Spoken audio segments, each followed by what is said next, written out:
தமிழக வெற்றிக் கழகத்தின் 2ஆம் ஆண்டு விழா துவக்க நிகழ்ச்சி 26ஆம் தேதி நடைபெறவுள்ள நிலையில் மாமல்லபுரத்தில் 80 அடி உயரத்தில் ராட்சத வரவேற்பு பேனர் வைத்து மலர் தூவி பட்டாசு வெடித்து கொண்டாடி இருக்கிறார்கள். இது தொடர்பான கூடுதல் விவரங்களோடு இணைகிறார் செய்தியாளர் வினோத். விவரங்களை பதிவு செய்யலாம்.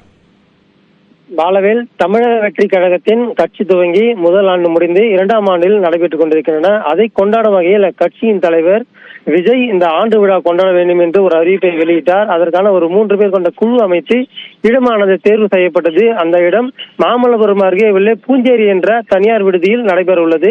வருகின்ற 26ஆம் தேதி இந்த 2ஆம் ஆண்டு விழா துவக்க நிகழ்ச்சி நடைபெற உள்ள இந்த நிலையில் அந்த நிகழ்ச்சியில் கலந்து கொள்வதற்காக அக்கட்சியின் தலைவர் விஜய் வருகை தர உள்ளார். அவரை வரவேற்கும் வகையில் உற்சாகமாக வரவேற்கும் வகையில் செங்கல்பட்டு மாவட்ட தமிழக வெற்றிக் கழகத்தின் நிர்வாகிகள் ராட்சத பேனர் ஒன்றை 80 அடி உயரத்தில் வைத்து விஜயை வரவேற்பதற்காக ஒரு உற்சாக பேனர் வைத்துள்ளனர். இந்த உற்சாக பெரிய அளவிலான பேனரை வைத்துவிட்டு அதன் மேலேறி மலர் தூவி அந்த பட்டாசு வெடித்தும் அதை உற்சாகமாக கொண்டாடினர். அது மட்டும் இல்லாமல் அந்த கிழக்கு கடற்கரை சாலை கோவளத்திலிருந்து நிகழ்ச்சி நடைபெறக்கூடிய மாமல்லபுரம் வரை மழியெங்கும் விளம்பர பேனர்களாக வைக்கப்பட்டுள்ளன. விஜய் வரவேற்பதற்கான இந்த தாவேகாவின் ஊராட்சி மன்ற தலைவர், மாம்பாக்கத்தின் ஊராட்சி மன்ற தலைவர் வீரா என்பவர் வழியெங்கும் பேனர்களை வைத்து உற்சாக வரவேற்பு அளித்து வருகின்றனர். அதே போல் கழக நிர்வாகிகள் பல்வேறு இடங்களில் வழியெங்கும் ஈசிஆர் சாலை முழுவதுமாக இந்த வரவேற்பு பேனர்களாகவே காட்சியளிக்கின்றன. நாம் பார்த்து கொண்டிருக்கும் இந்த காட்சி பிரத்யேகமாக பார்த்து கொண்டிருக்கலாம். இந்த கழுகு பார்வையில் அந்த ராட்சத பேனர் பார்த்து கொண்டிருக்கோம். ஒரு